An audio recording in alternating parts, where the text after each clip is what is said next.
All life on Earth, from ecosystems to human civilization, is vulnerable to a changing climate. Scientific evidence now shows that the current human-caused global warming of 1.1 degrees Celsius is increasingly impacting nature and people's lives everywhere, despite efforts to adapt to the changing climate. More frequent and severe climate extreme events, such as heat waves over land and in the ocean, droughts and flooding, have caused widespread and pervasive impacts to ecosystems, people, cities and infrastructure, and limit the chances of a livable future for all. There is new knowledge that human-induced climate change caused these destructive impacts or makes them more likely.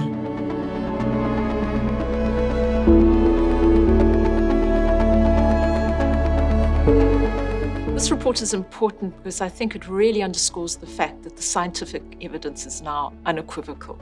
It's clear that climate change is impacting on the well-being of human societies, but also on the well-being of our planet.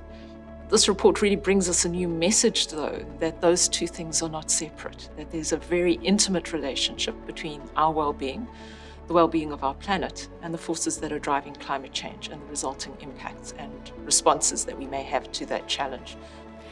Since the last assessment report, the scientific evidence has increased and emphasized, based on observations of impacts, how the ecosystems and human society are changing under the influence of climate change. We see the losses and damages, and on both sides we have specific examples that indicate the underpinning mechanisms, and we are learning from that also for our projections as global warming is proceeding, what to expect for the future and what the future losses and damages will be if climate change cannot be stopped.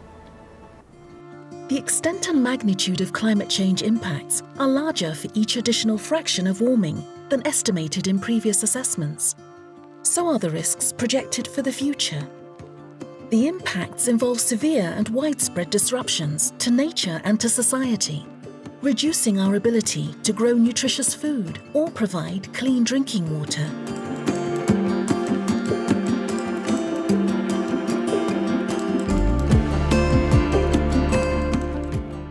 The poorest communities are the ones that are strongest hit by climate change, as they're least able to cope with the growing impacts. Our assessment indicates that there are between 3.3 and 3.6 billion people who live in such hotspots. These are spread across parts of Africa, South Asia, South and Central America, small islands, and the Arctic. Climate change acts like a stress multiplier in these regions, where people have limited access to clean drinking water, to sanitation, to health facilities or education. The livelihoods of people are also strongly dependent on climate-sensitive activities such as farming and fishing. They have limited access to funding, limited accountability from governments, and limited trust, therefore, in governments. Climate impacts are also felt differentially by men and women, as they have different roles and responsibilities in society.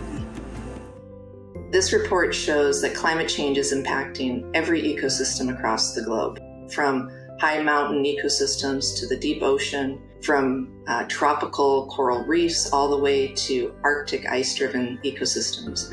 We see the fingerprint of climate change across all of these systems. One of the other things that the report really shows is that extreme events are increasing and their effects are rapidly changing ecosystems across the globe. So marine heat waves on land, storm events, these are driving changes to the ecosystems and species that we rely on.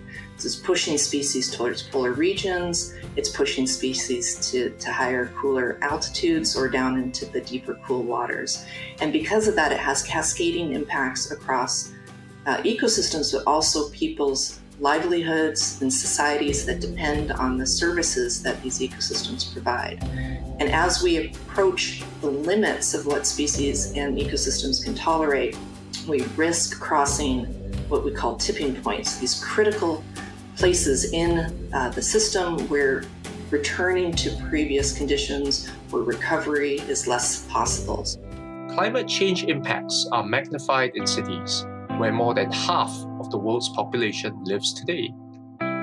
Heat waves amplify urban heat islands and air pollution in cities that affect people's health. Critical infrastructure within settlements, such as transportation, water, sanitation, and energy systems, have been compromised by extreme weather events. Cities and settlements by the sea are specifically impacted by climate hazards.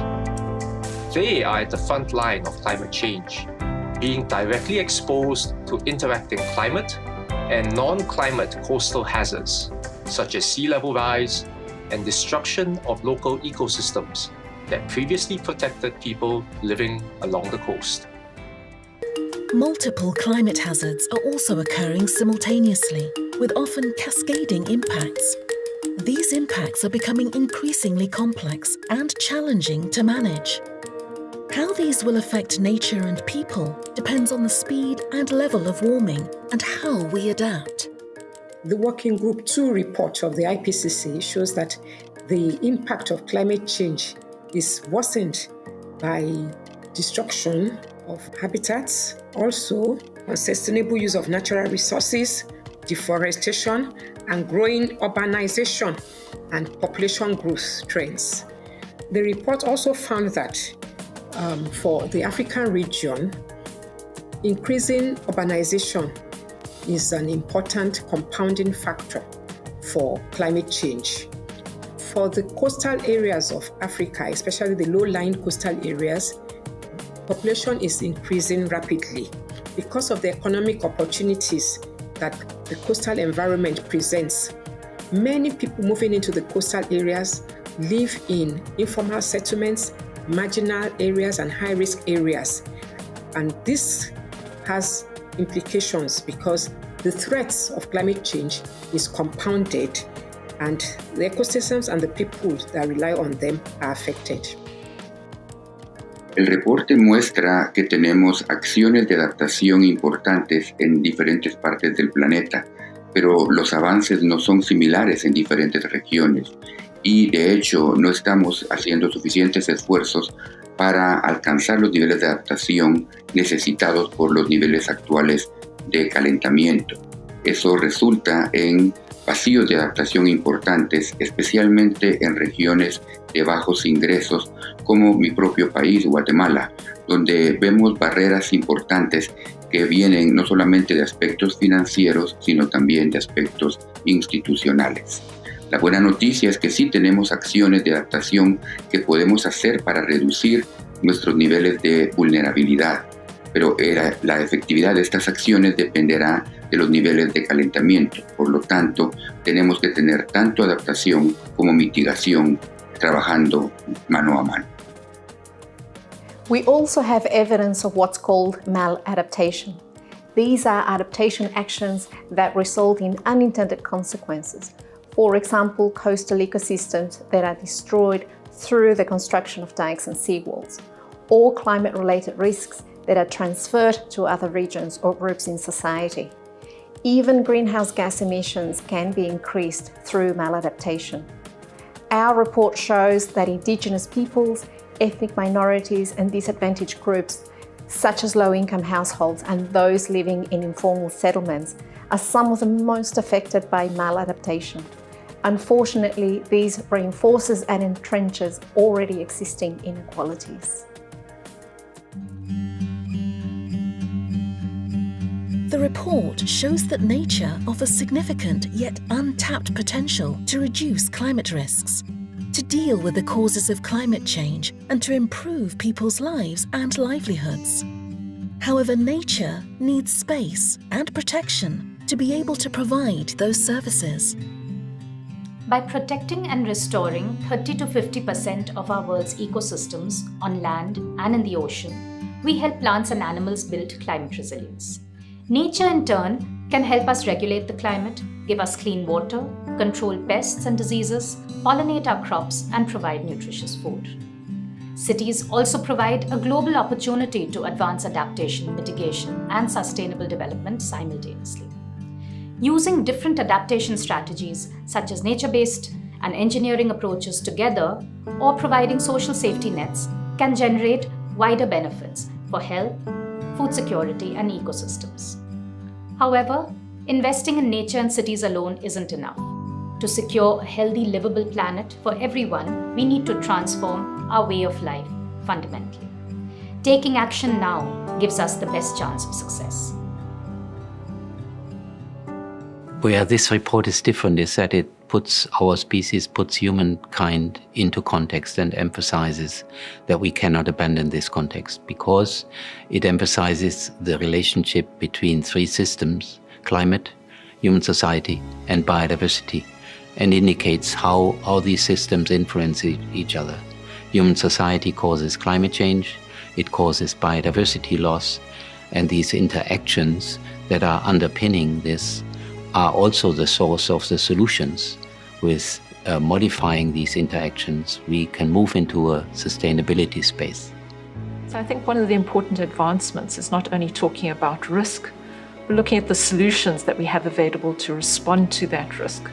But a list of solutions is not adequate. What we need to be able to do is determine the feasibility and effectiveness of those solutions and how they might be drawn into practice. And so it really gives practitioners guidelines about where is the best place to act.